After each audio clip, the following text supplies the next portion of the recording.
Abra sua Bíblia em Judas, os versos 17 até o verso 23.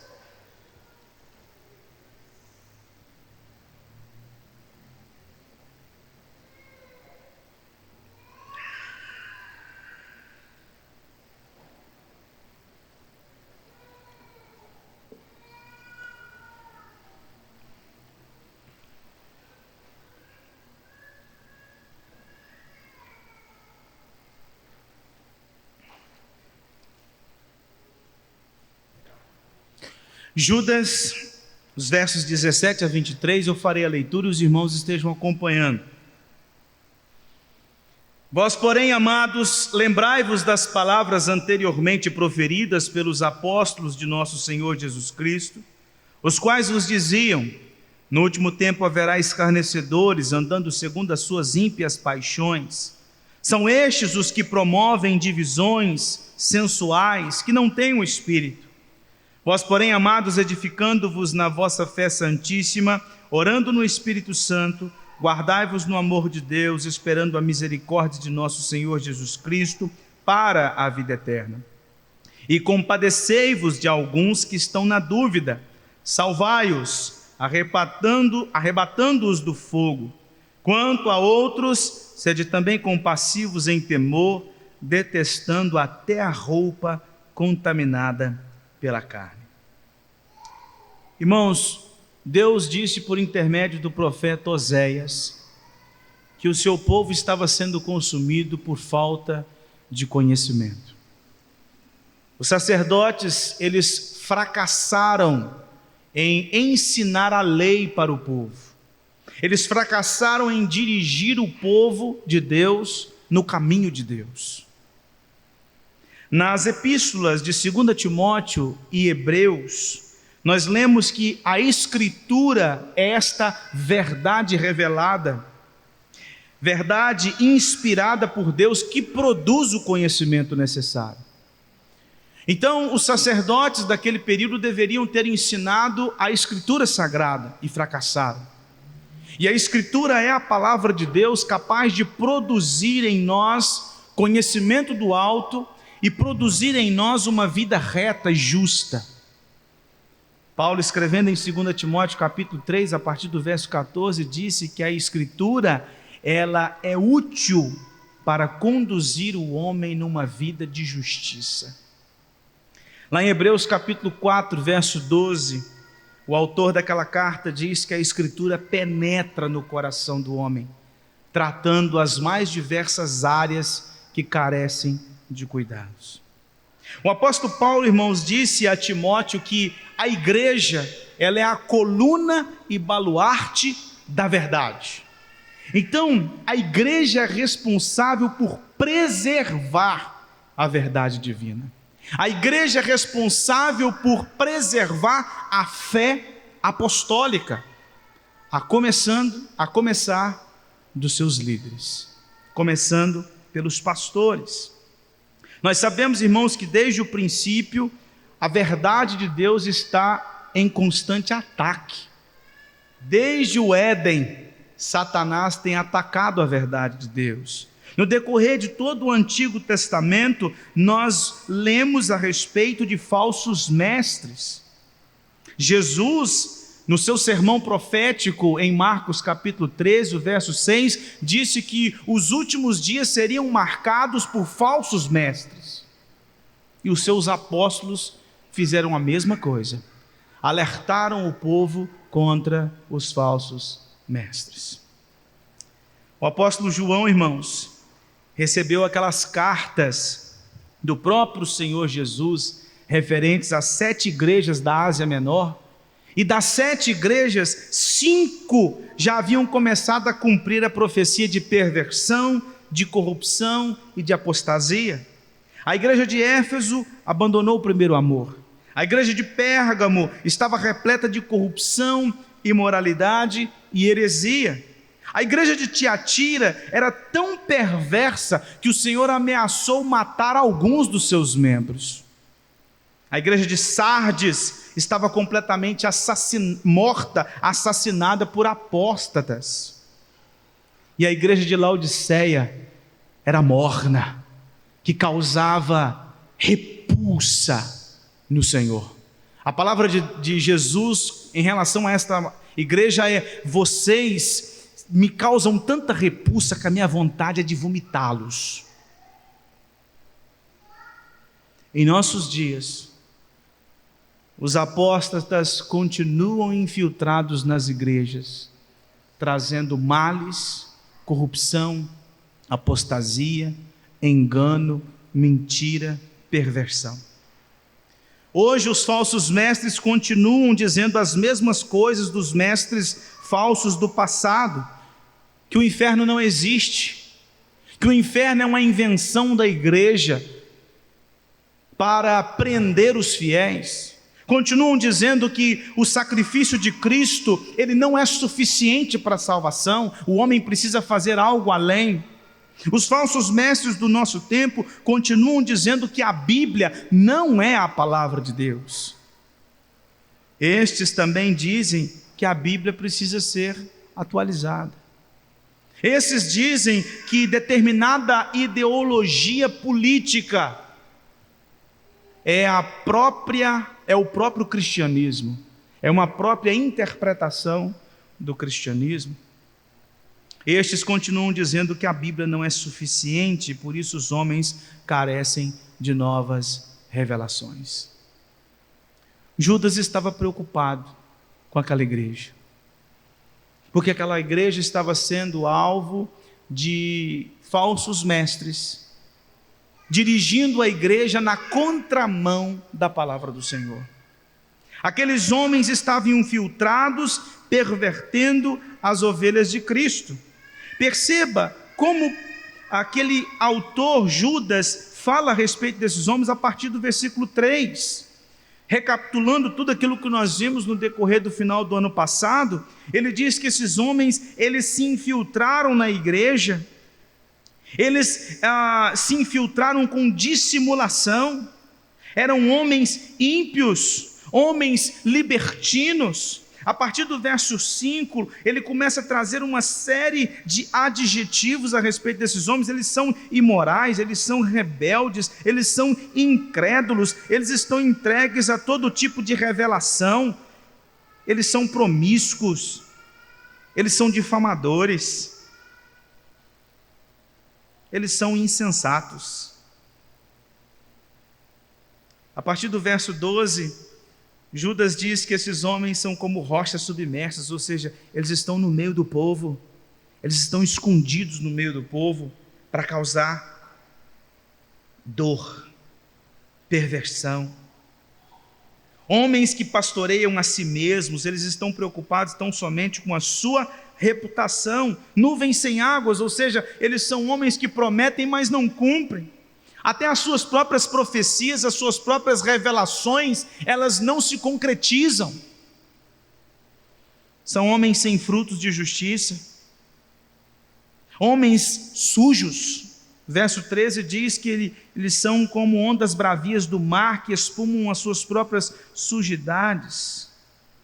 São como estrelas errantes, ou seja, eles têm um brilho momentâneo, mas eles estão reservados para a ira do último dia. A partir do verso 14, Judas disse que foi a respeito destes homens que Enoque, lá em Gênesis capítulo 5, a história daquele homem, fala que estes serão julgados, porque eles são ímpios, porque eles possuem obras ímpias, porque eles são insolentes, porque eles são murmuradores, eles são descontentes, eles são cheios de paixões pecaminosas, eles são arrogantes, eles são difamadores, eles usam a língua para o mal, e eles são aduladores dos outros por motivos interesseiros.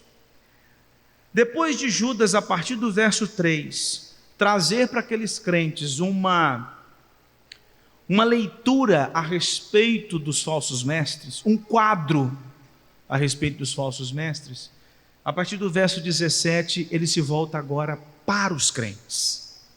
Perceba que o início do verso 17 é: vós, porém.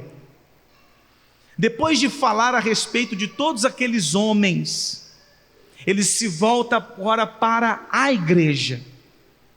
Vós, porém, e a partir de agora, nos versos 17 a 23, Judas, ele faz algumas exortações aos amados de Deus.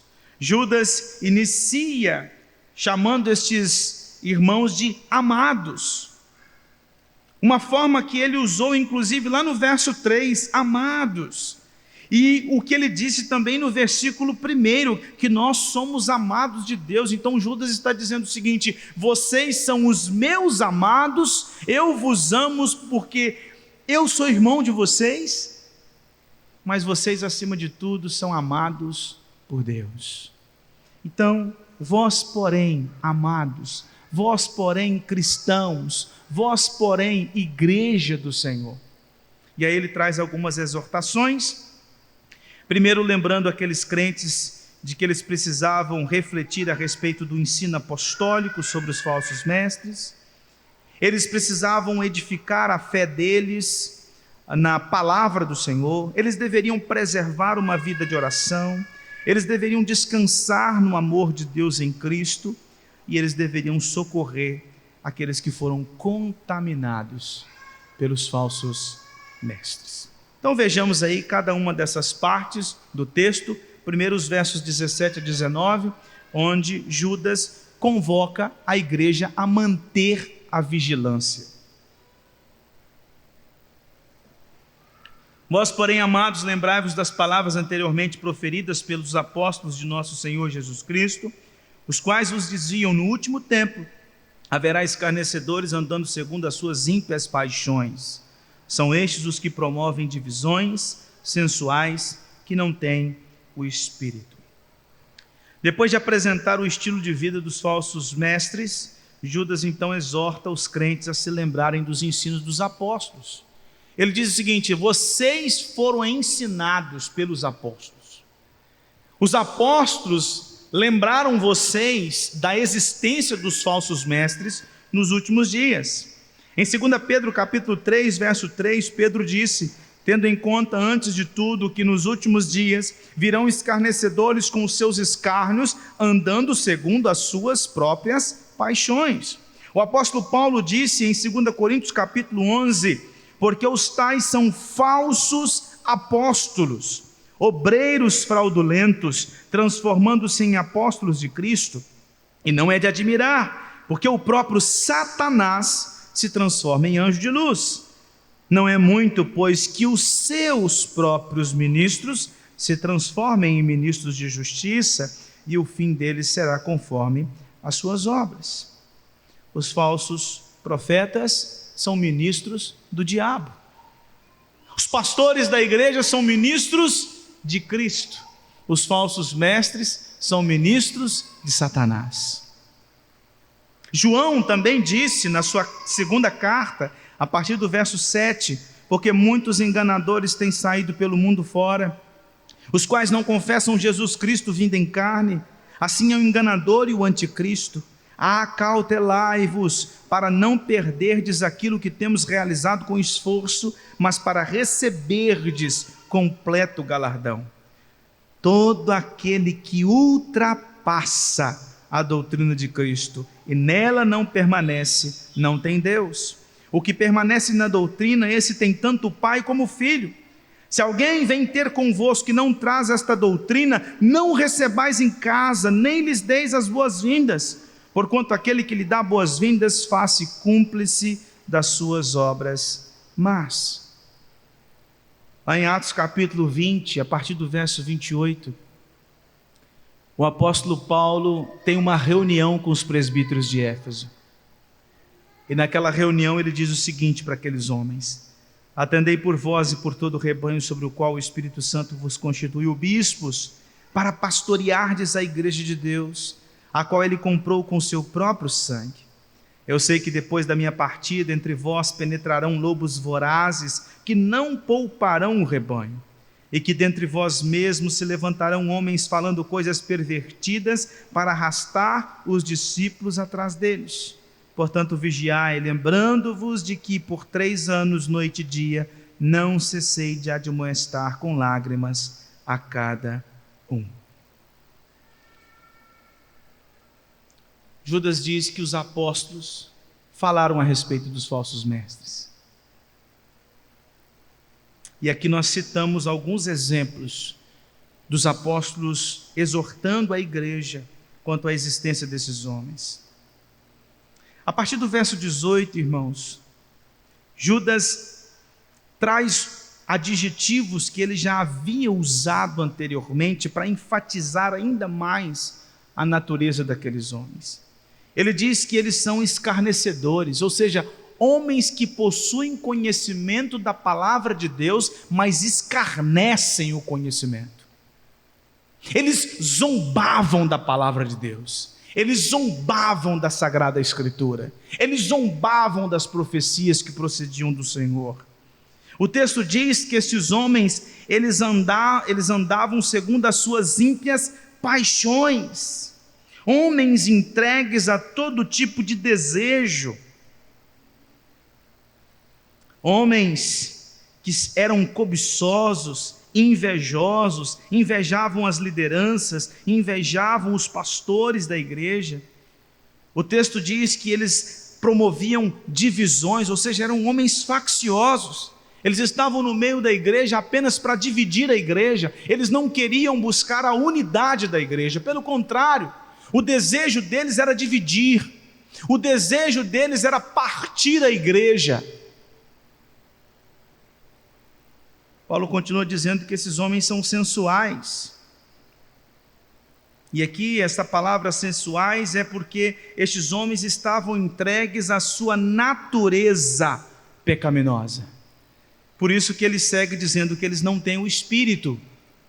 Eles eram homens naturais, sem o Espírito de Deus habitando neles. Eles não foram regenerados, eles não nasceram de novo. Eles estavam no meio da igreja, com a Bíblia debaixo do braço, pervertendo o ensino das Escrituras. E Judas diz, eles nunca nasceram de novo. São ministros do diabo.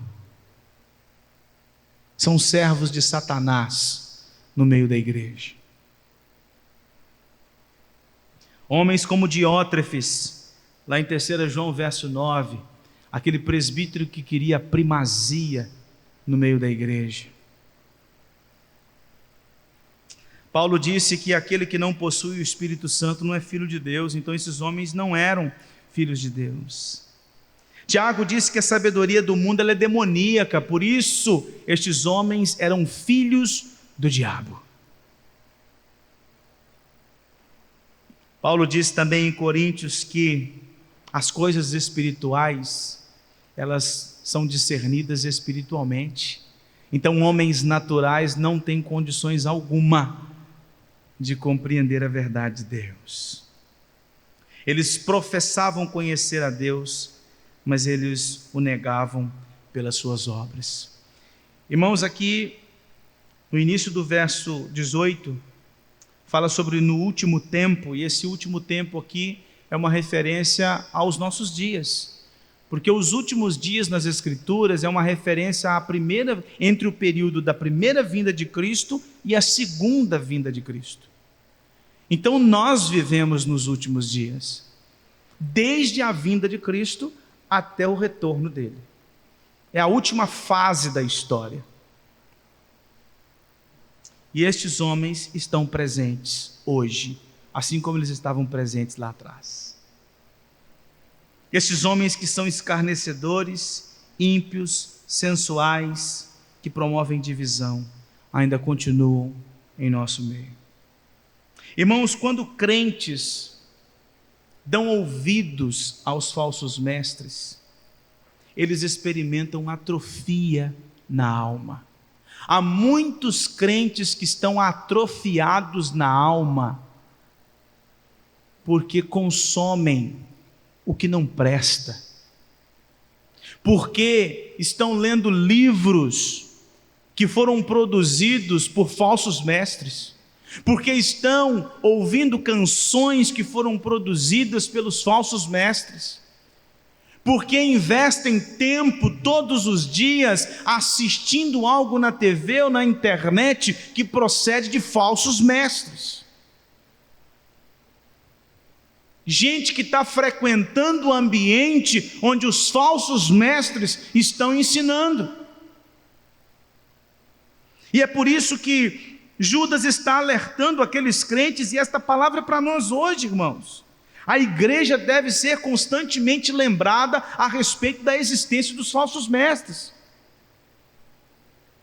Porque às vezes alguns crentes possuem uma visão romântica da igreja e acham que todo mundo é santinho, lavado e remido pelo sangue de Cristo, e se colocou um rev na frente, ou um PR na frente, ou um bispo na frente, ou um apóstolo na frente, as pessoas começam a olhar as pessoas até com outros olhos.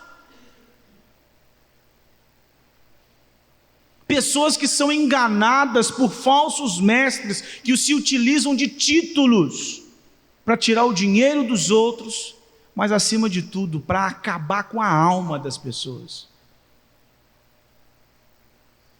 E tem muitos crentes, irmãos, dentro das nossas igrejas, se entregando a todo tipo de ensinamento que não procede da palavra de Deus. E assim como a palavra de Judas para aquela igreja era uma espécie de antídoto, eu espero que estas exposições em Judas também sejam um antídoto para a sua vida, para que você esteja vacinado.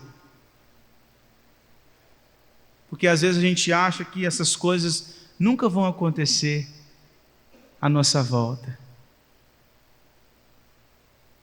Assim como a gente acha que furto só acontece na casa dos outros, câncer só acontece na casa dos outros,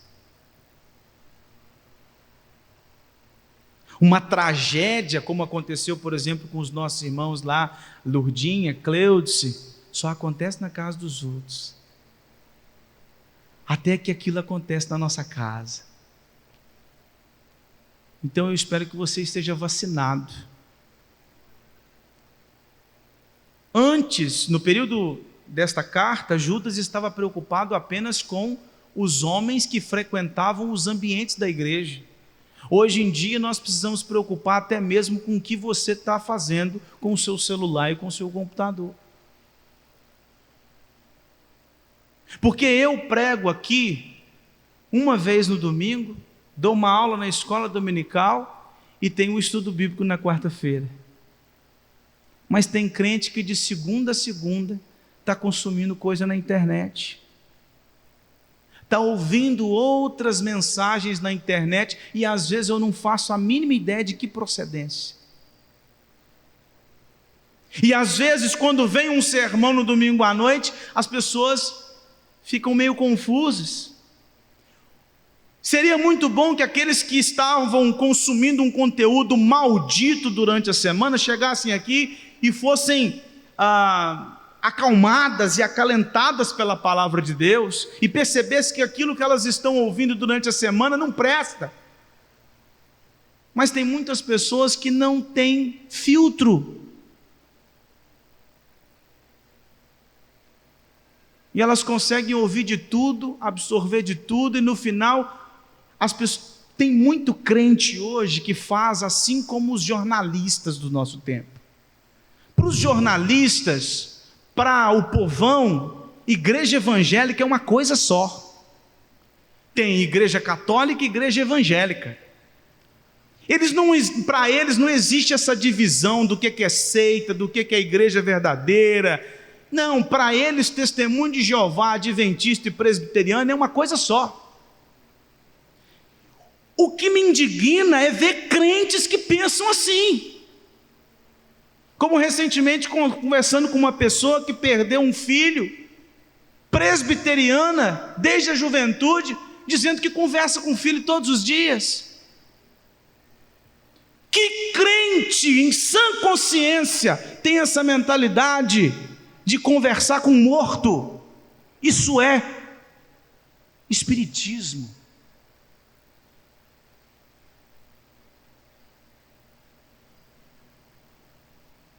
mas é uma pessoa que no sábado está numa igreja, no domingo está em outra, e na quarta-feira vai em outro lugar. Isso é sincretismo. Absorve de tudo e no final ela não sabe nem o que ela é.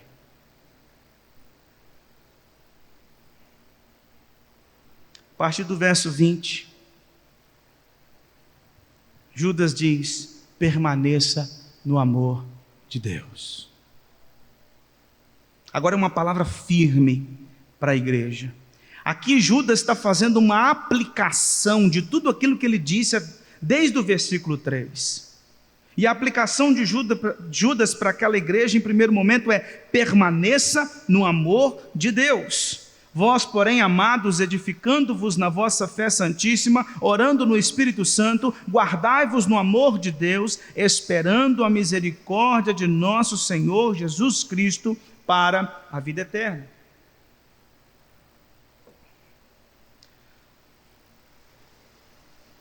A primeira forma de permanecer no amor de Deus é: edifique-se na fé apostólica. Edificando-vos na vossa fé santíssima. Aqui não é uma fé pessoal, subjetiva. Esta fé aqui é a fé que ele está tratando desde o início da carta. É o compêndio de doutrinas. É a nossa confissão de fé, se a gente pode usar assim. Ou seja, aquilo que nós cremos, os nossos dogmas, as nossas doutrinas, aquilo que nós cremos como igreja. Então, a primeira palavra de Judas para aquela igreja é: vocês precisam edificar-se na doutrina dos apóstolos. Vocês precisam se aprofundar no conhecimento doutrinário. Tem alguns crentes de algumas denominações que dizem que doutrina esfria crente. E um certo teólogo disse que, na verdade, doutrina apaga fogo estranho. Doutrina não esfria crente, ela apaga aquilo que não presta.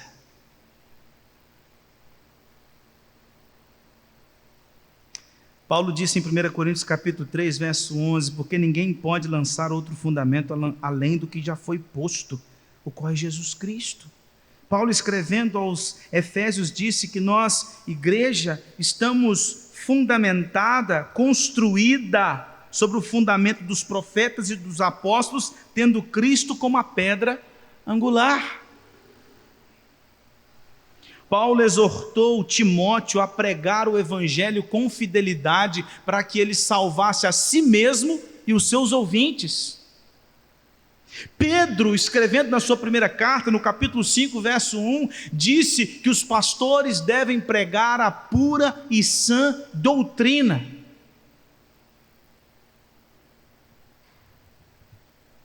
Então, se nós queremos nos preparar contra os falsos mestres, a primeira aplicação de Judas é: conheça a fé apostólica. Conheça o que você crê. Conheça o seu credo, conheça a sua confissão, conheça o que a Escritura diz. Porque você estará preparado para discernir o que vem de Deus e o que não vem. A segunda aplicação que vem de Judas é orando no Espírito Santo, ou seja, ore. E orando no Espírito Santo significa orar no poder do Espírito Santo.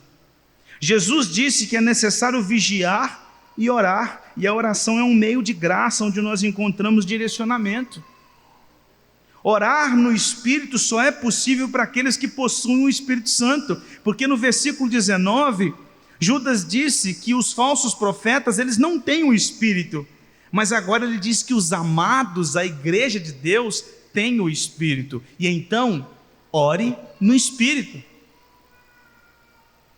O Espírito intercede por nós. A vida de oração é na dependência do Espírito. Paulo, escrevendo aos Efésios no capítulo 6, verso 18, diz que nós precisamos interceder uns pelos outros. Então, orar no Espírito aqui é orar para se preparar. Senhor, me prepare, Senhor, me guarde, Senhor, me proteja dos ataques dos falsos mestres, Senhor, me dê discernimento espiritual, mas também orar no Espírito aqui, Senhor, proteja a igreja, proteja os meus irmãos na fé, guarde a nossa congregação, não permita que falsos mestres criem uma baderna no nosso meio, proteja os crentes durante a semana. Orar no Espírito, interceda por você e interceda pelos demais. A terceira aplicação que vem de Judas é: guardai-vos no amor de Deus, esperando a misericórdia de nosso Senhor Jesus Cristo para a vida eterna. Qual é o amor de Deus? Porque Deus amou o mundo de tal maneira que deu o seu Filho unigênito para que todo aquele que nele crê não pereça, mas tenha a vida eterna. O amor de Deus é revelado em nós quando nós vivemos piedosamente. É isso que João disse na sua primeira carta. Paulo disse que nada pode nos separar do amor de Deus que está em Cristo Jesus. A vida eterna, irmãos, que ele se refere aqui, é a reconciliação. Então, quando ele começa a carta, lá no versículo 1, ele diz assim: vocês estão guardados em Cristo Jesus. Agora no versículo 21, Judas está dizendo o seguinte: preserve o ambiente onde você está, ou seja, preserve estar em Cristo.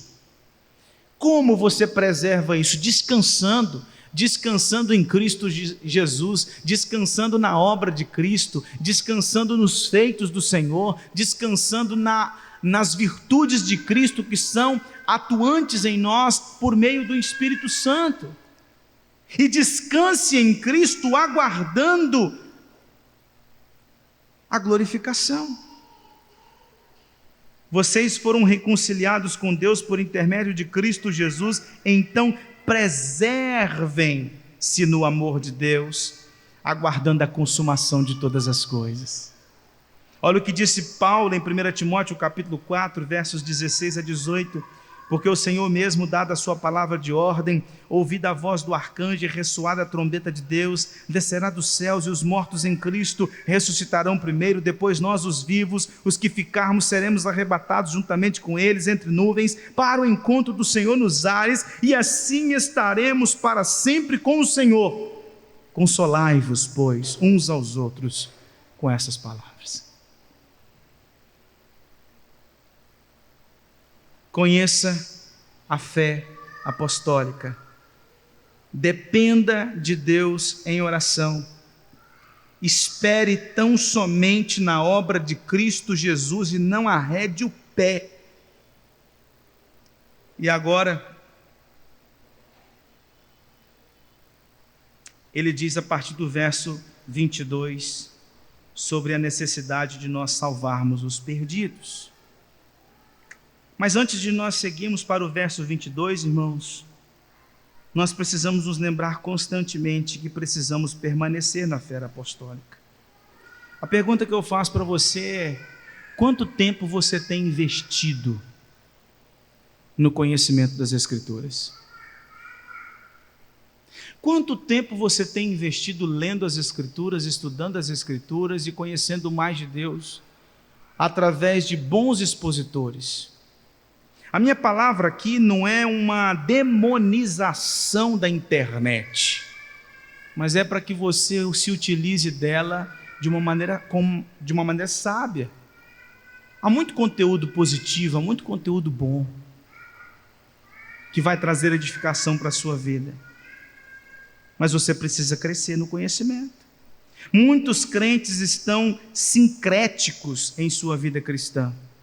Irmãos, algumas doutrinas são fundamentais para nós e nós não podemos de maneira alguma abrir mão delas.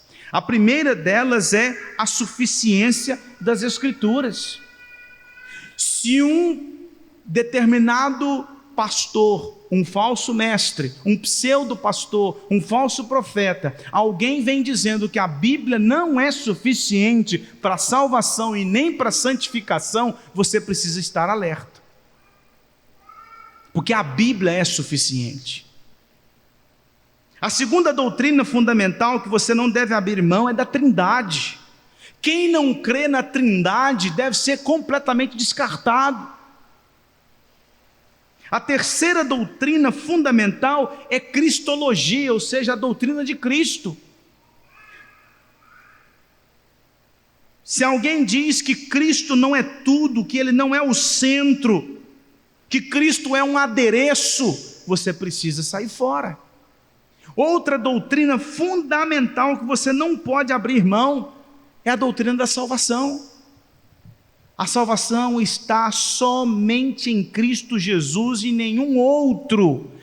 E eu não posso somar a minha salvação, eu não posso fazer nada por mim mesmo. É Cristo e somente Cristo. Então são doutrinas fundamentais. E estas doutrinas já vão lhe dar condições de sair limpando e filtrando tudo aquilo que você escuta. Até porque, irmãos, cristãos que não possuem conhecimento bíblico, eles não têm filtro. Cristão que não tem conhecimento bíblico bebe de tudo, come de tudo. Aí depois não entende porque que a vida está uma bagunça.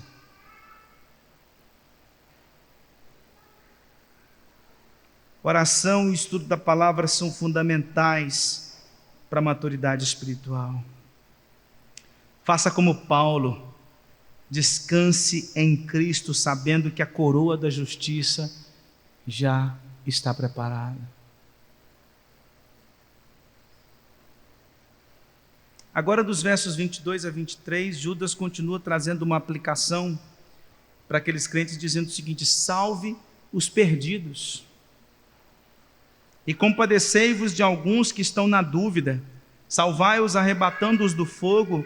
Quanto a outros, sede também compassivos em temor, detestando até a roupa contaminada pela carne.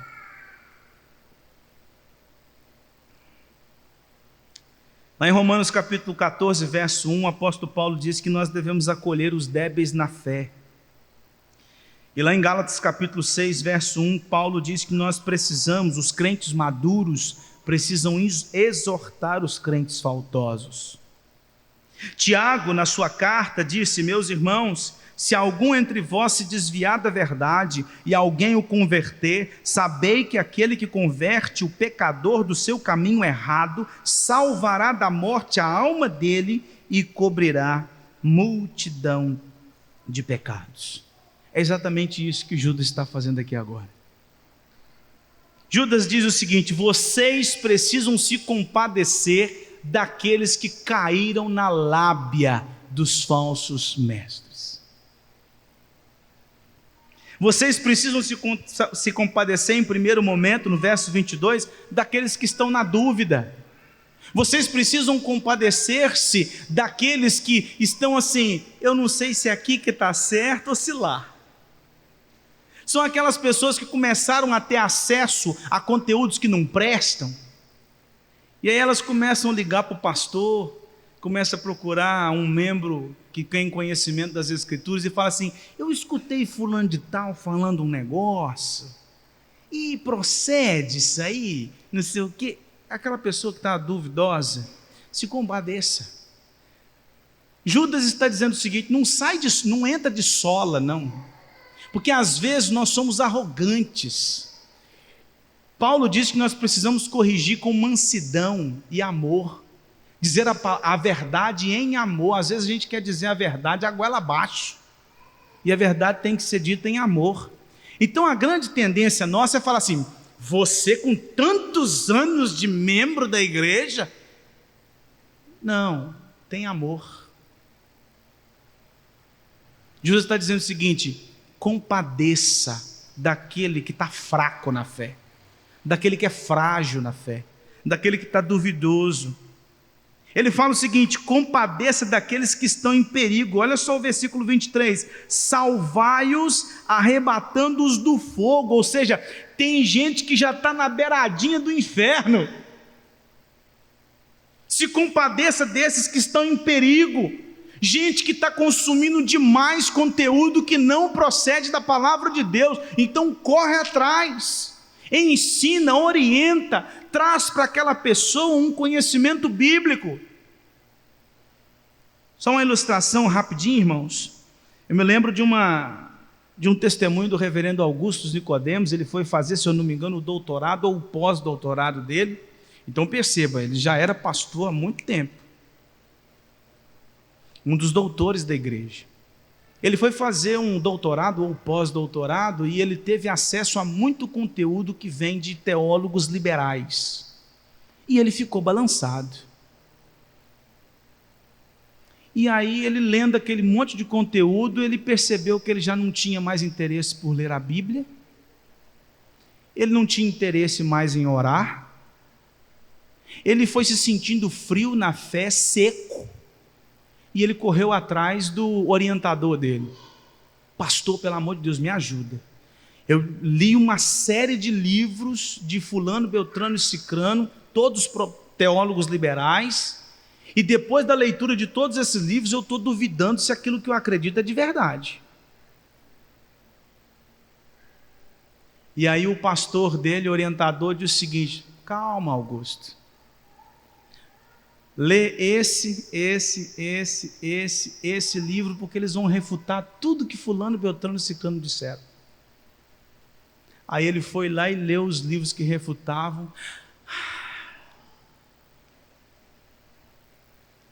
Com paixão. Há pessoas que ficam balançadas e a gente precisa se compadecer delas. Se compadeça daqueles que já foram contaminados. Olha só: quanto a outros, sede também compassivos em temor, detestando até a roupa contaminada pela carne. Aqui Judas já está falando daqueles que já pularam no fogo, e você vai ter que pular lá para buscar.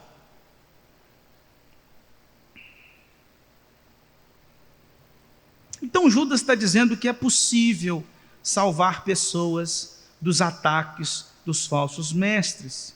Porém, todavia, aqueles que não nasceram de novo nunca poderão ser resgatados. Lá em Hebreus capítulo 6, a partir do verso 4, o autor daquela carta disse: é impossível, pois, que aqueles que uma vez foram iluminados e provaram o dom celestial e se tornaram participantes do Espírito Santo e provaram a boa palavra de Deus e os poderes do mundo vindouro e caíram, sim, é impossível outra vez renová-los para arrependimento, visto que de novo estão crucificando para si mesmos o Filho de Deus e expondo-o à ignomínia. Lá em 2 Timóteo capítulo 2, o apóstolo Paulo disse que 2 dos seus colegas de ministério abandonaram a fé, Himeneu e Fileto. Foram seduzidos pela pregação mentirosa. Só que a palavra aqui final de Judas, o finalzinho do verso 23, nos dá um alerta. Salvar, mas tomar cuidado na hora de salvar. Detestando até a roupa contaminada pela carne. Ou seja, você vai se aproximar dessas pessoas, mas você precisa se aproximar com muita sabedoria, com muito discernimento, com muito cuidado.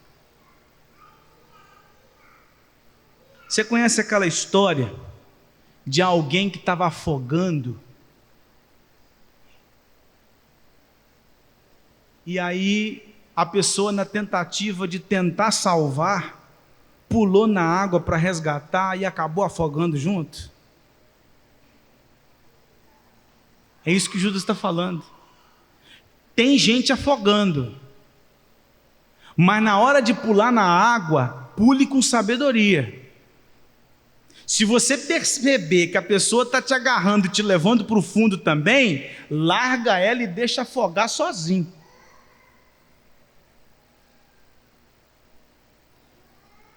odeie até a roupa contaminada. Ou seja, odeie o estilo de vida. Irmãos, Judas então nos ensina a sermos compassivos no lugar de sairmos condenando as pessoas.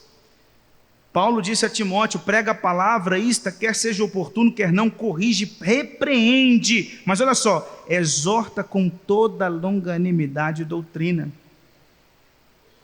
disciplinando com mansidão os que se opõem na expectativa de que Deus lhes conceda não só o arrependimento, para conhecerem plenamente a verdade.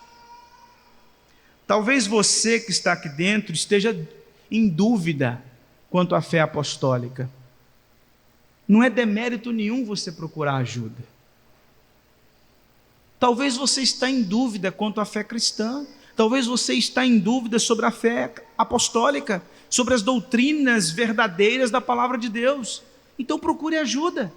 Busque a liderança da igreja. No lugar de ficar dando ouvidos aos falsos mestres, procure aqueles que podem te ajudar.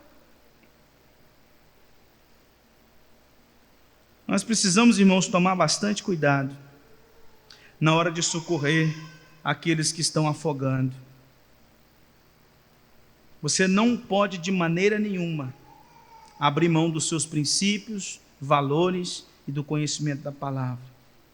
Muitos crentes acabam preservando uma profunda intimidade com ímpios. E às vezes quando a gente vai orientar, exortar, eles dizem assim: mas Jesus não andava com pecadores? Jesus não se assentava com publicanos e prostitutas? Mas ele nunca aplaudiu o estilo de vida deles e nem nunca copiou eles. Muitos crentes acabam se envolvendo demais com ímpios, mas no lugar de mostrar diferença, demonstram igualdade. Contam as mesmas piadas, vivem do mesmo jeito, usam as mesmas vestes, têm o mesmo linguajar. Jesus disse na oração sacerdotal em João capítulo 17 que nós estamos no mundo. A gente convive com gente que não é cristã, é bem verdade. Você vai conviver com essas pessoas na família, você vai conviver com essas pessoas no trabalho, você vai conviver com essas pessoas na vizinhança.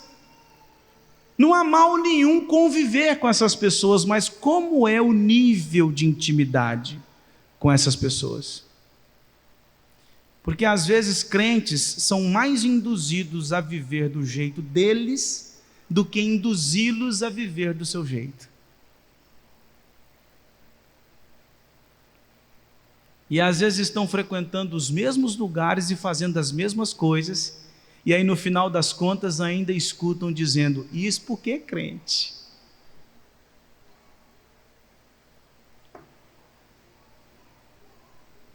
Judas está dizendo: deteste até a roupa contaminada pela carne. Caminhando para a conclusão, irmãos, o que é que nós precisamos fazer diante dessa infiltração dos falsos mestres? E hoje, não só aqui no nosso meio, como através da internet. Busque discernimento espiritual. Tenha uma vida de oração.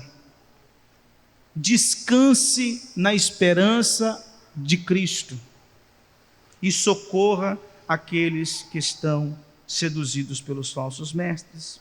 Irmãos, a certeza da vida eterna só é possível para aqueles que nasceram de novo. Então, se você já nasceu de novo, você tem convicção de que você estará com Cristo. Mas talvez há alguém aqui que ainda não tem convicção da sua nova vida com Cristo e precisa avaliar. E eu finalizo com algumas perguntas para que você possa refletir. Como anda a sua vida devocional? Você tem realizado o culto doméstico com a sua família? Você está vivendo na dependência do Senhor em oração? Você tem se disponibilizado para socorrer crentes imaturos ou você apenas os critica? Você tem procurado falar a verdade em amor? Você tem orado para que Deus lhe dê discernimento espiritual? Você tem infiltrado igrejas e ministérios? Você consegue perceber que tem certos lugares que não pregam o verdadeiro evangelho? E por fim, você tem buscado maturidade espiritual? Somente com respostas positivas é que nós teremos uma igreja saudável, sólida, firme, que não vai dar ouvidos às heresias e aos falsos mestres.